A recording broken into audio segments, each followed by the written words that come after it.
አንድ ሰው ወደ ኢስላም እግሩን ሲያስገባ የሚናገረው የምስክርነት ቃል ላኢላሃ ኢላላህ እንደሆነ ይታወቃል። ይህ ደግሞ የተውሂድ ቃል ነው። ያ ማለት አንድ ሰው ይህንን የምስክርነት ቃል ሲናገር በውስጡ ያለውን መልእክት እያረጋገጠ ነው ማለት ነው። ስለዚህ ይህ ቃል ልዩ በሆነ መልኩ የተመረጠበት ሚስጥር ምን እንደሆነ ማወቅ ይጠበቅብናል። ያንን ለማወቅ ደግሞ ትርጉሙን ማወቅ የግድ ነው። ላኢላሃ ኢላላህ ማለት ያው ብዙዎቻችን እንደምናውቀው ከአላህ በቀር በእውነት የሚመለክ የለም ማለት ነው። ልብ ሊባል የሚገባው ከአላህ በቀር ጌታ የለም ማለት አይደለም።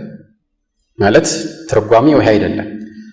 በተዘዋዋሪ ይህንን መልእክት የሚያስይዝ ቢሆን ምክንያቱም አንድ ሰው ወደ እስላም ሲገባ ከአላህ ውጭ ጌታ ወይም ፈጣሪ የለም ብሎ መናገሩ ብቻውን በቂ አይደለም።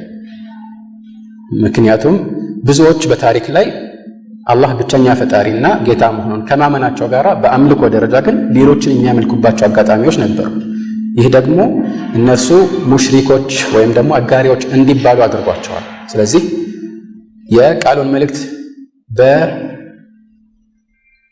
በትኩረት ማወቅና ማጥናት ይጠበቅብናል ማለት ነው። ስለዚህ ላኢላሃ ኢላላህ ማለት ምን ማለት ነው? ከአላህ ውጭ የሚመለኩትን እርግፍ አድርጎ መተው ነው። ግልጽ ነው። እና እንዲሁ በእምነት ብቻ አላህ ፈጣሪ ወይ ጌታ ነው የሚለው አይበቃም። ብሎም ከአላህ ውጭ ፈጣሪ የለም የሚለውም አይበቃም። ምክንያቱም ብዙዎች ይህን ያረጋግጣሉ። ግን ከዚህ ባለፈ መልኩ ሰርጸን ገብተን ከአላህ ውጭ ፈጣሪ እንደሌለው ሁሉ ከአላህ ውጭ አምልኮ የሚገባውም የለም በሚለው መደምደሚያ መድረስ ግዴታ ነው።